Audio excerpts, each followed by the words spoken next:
3, 2, 1.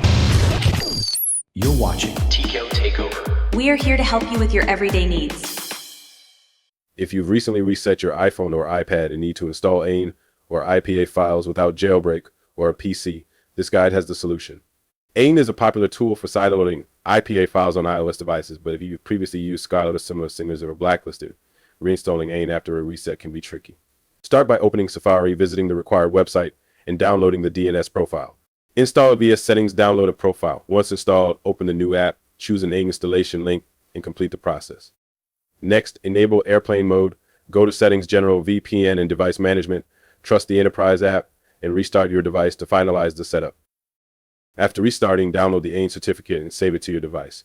Use the ESign app to import the certificate, unzip it, and select the appropriate file under Certificate Management.